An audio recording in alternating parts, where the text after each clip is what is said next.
And in fact, it's this odd sense of ethics. Are there oinkers among us? I said, yeah. Former oinkers, I should say. Because oink is gone. It's not around anymore. Right, so oink was the music so good it will blow you away. There's the confused pig and then the exploded pig. And oink was an invite-only site for those who may not know, or posterity, because, you know, history happens. And it was a place where once you got an invite, you could go in, and there were tons of rules designed to make this peer-to-peer file sharing site the best ever. That you'd be one click away from a gold copy of any particular piece of music, exactly one copy, well seeded, well distributed. So there were all sorts of rules about upload and download and proportion of sharing versus downloading. And you're responsible for the people you bring in. It's kind of like a frightening Amway sort of pyramid that if they mess up, it's on you, so you police them. And they have this rule. This is rule number 1. If you have to use one, it must be cute.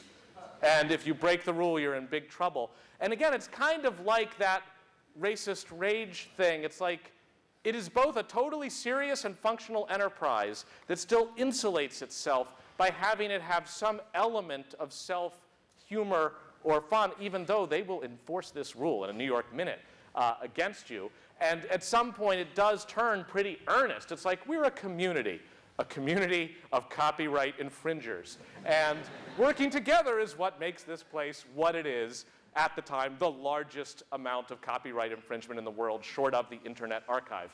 And there are, which I should say for the record, I really like and has never been sued because everyone really likes it and just can't bear to try to pull the plug on it. But this is an element, then, of communities that really do have rules, even as they're making fun of themselves for doing it. And it's only just kind of one step away from not just having, then, first you just enjoy the stuff, then you're producing it as part of the pack, then you're maybe acting. You have a purpose as a group, like oink, and then it starts to turn a little bit into the offline world, into the world of politics. And this is one example that I think is close to the line. In my opinion, all right? Tide goes in, tide goes out. Never a miscommunication. You can't explain that. You can explain why the tide goes in. Tide goes in, tide goes out. See, the water, the tide comes in, and it goes out, Mr. Silverman. Maybe it it's always comes in on top of Mount Olympus who's making the tides go in and out. No, but you can't explain that. A scam and a myth. Right, so in the normal world, Bill O'Reilly would just be like, tide goes in, tide goes out. You can't explain that. And then, like, pretty much everybody in this room, if you happen to be watching Fox News, which is, I think, to be sure in the Venn diagram, like, not likely, you'd just be like, huh. To be clear, there's an N in that huh, so it's not huh, guy. And, you know, you would just, like, be like, wow, the world is weird, but it's them and not me. But now, thanks to a kind of burgeoning sector of political awareness, now it's okay to create a meme that starts to, you know, poke fun at that. And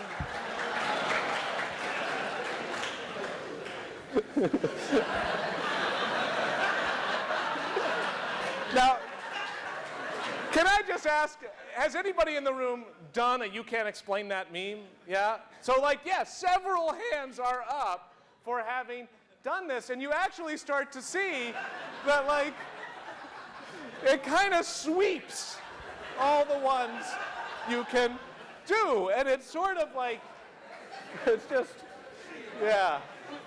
It just,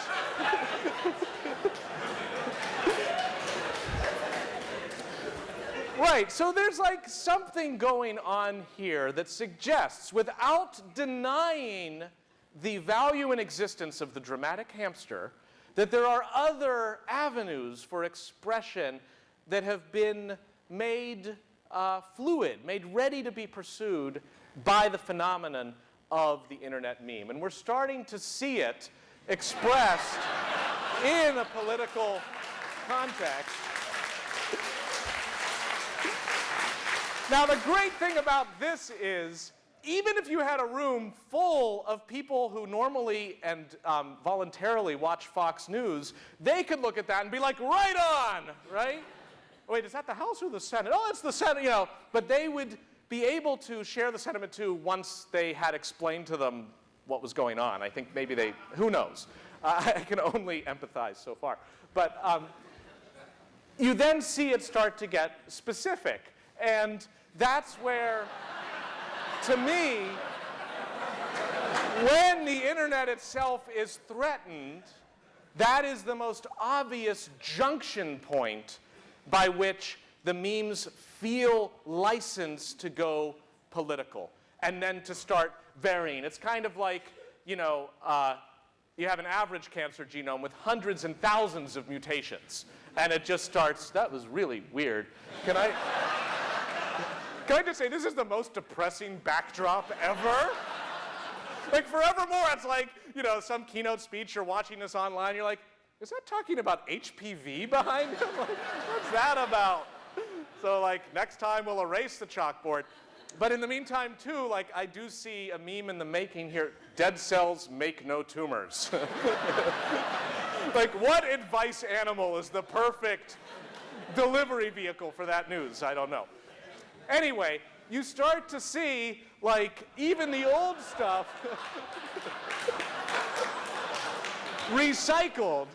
And it has a power that it's like an extra dimension to its power if you already know about Disaster Girl and see her deployed this way. If you don't, it still is like, huh, that's kind of weird. But it still has some power. And I think there's some way in which this shifting line between just appreciating it, just talking about it, becoming the pack, and doing the cancerous mutations in a good way, and then shifting into actual action. The best example from the past 2 years has probably got to be WikiLeaks and Anonymous. And in the words of my dear colleague Clay Shirky, for many people in the world, Julian Assange is like the perfect James Bond villain. All he needs is a hairless cat to like fill out the picture. And sure enough, he has been portrayed as such. But the thing that is most interesting to me about this is what happened in the online world as WikiLeaks gets hit by DDoS attacks, its mirrors and its own sites. And then you have a non-op stepping forward to say, all right, we're now going to do pro-WikiLeaks DDoS attacks. Now, are they doing it because it's serious, or are they doing it because it's like somebody identified themselves as a jackass, let's take them down a peg? Again, I think the answer has to be yes. And so even here, it's like, it's totally serious, but at the same time, it's so clearly ironic. And when I look at the main tool here, the low orbit ion cannon, you're like, yeah, I got one on my phone. It does, it's like, I don't know, if you are not part of this world, when you hear Fox 25 News at 10 be like, a group of people wearing masks is attacking the internet, right? That does not sound funny. That sounds bad. Then it's like, and here's the tool they're using, the low orbit ion cannon. They're charging their lasers.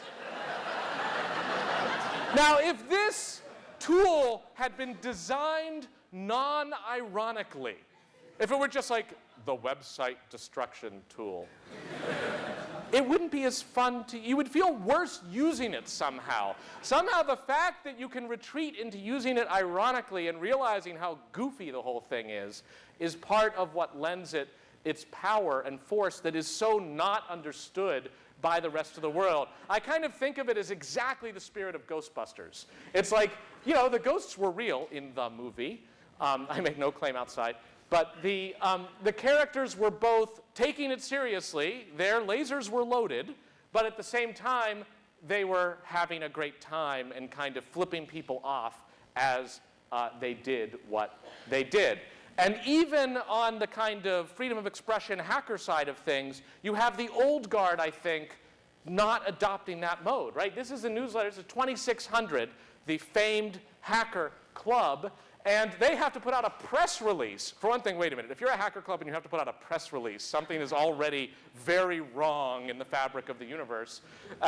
So it's like, yes, you know, PR wire, we condemn denial of service attacks because freedom of speech is what we're about, and DDoS whether for or against anything, should never be a tool. A totally, to me, coherent position.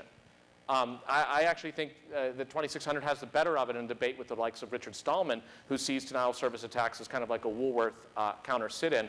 I see Molly Sauter is here, who's just written a lengthy paper on when a DDoS attack is wrong and when it is right. I commend you all to it. Molly, well done.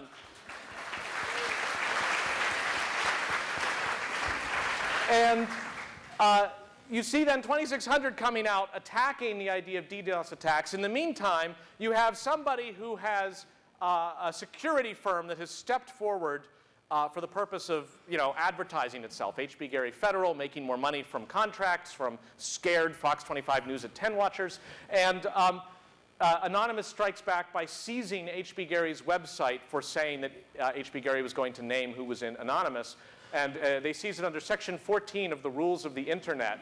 And greetings, HB Gary, a computer security company. Like, we now have your website.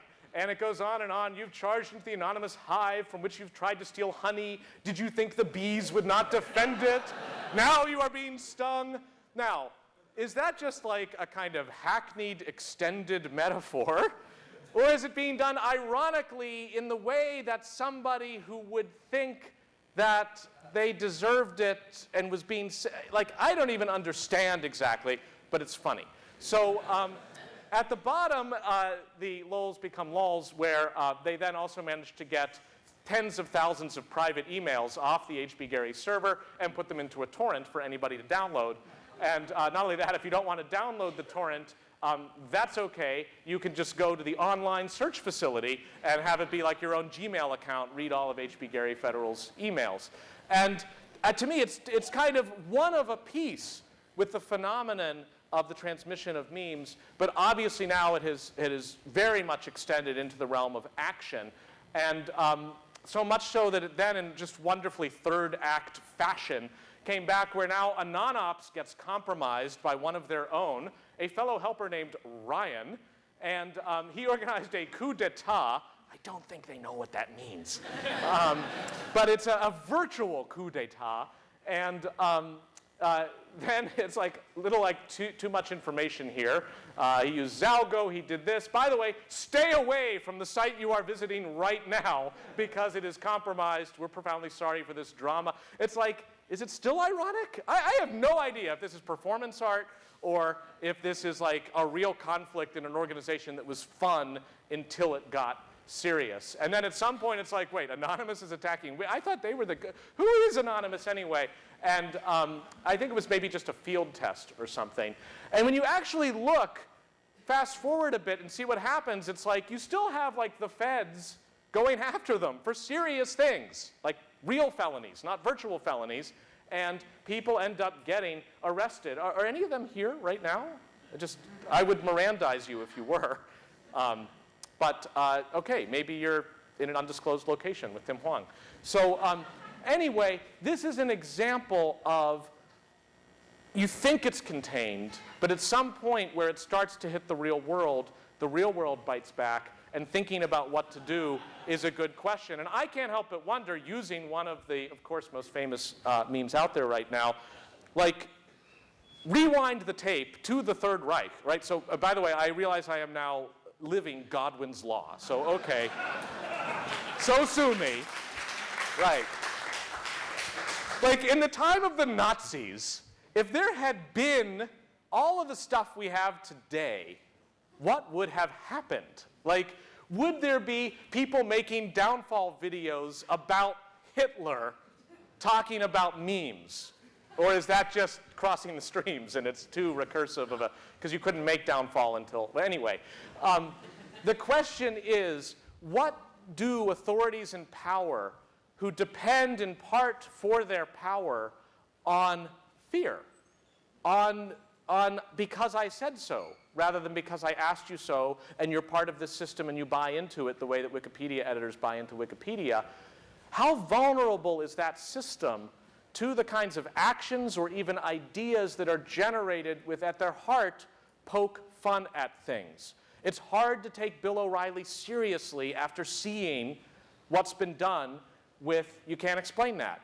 And I don't know. I look at the iconic Charlie Chaplin Great Dictator movie, and there were ways in which that was deemed a powerful force at the time, generated centrally rather than in a distributed fashion, because it was the 40s, so much so that it was not clear it would even be allowed to be screened at the time in England, for example, for fear of angering the Nazi regime, because it was poking such fun at Hitler.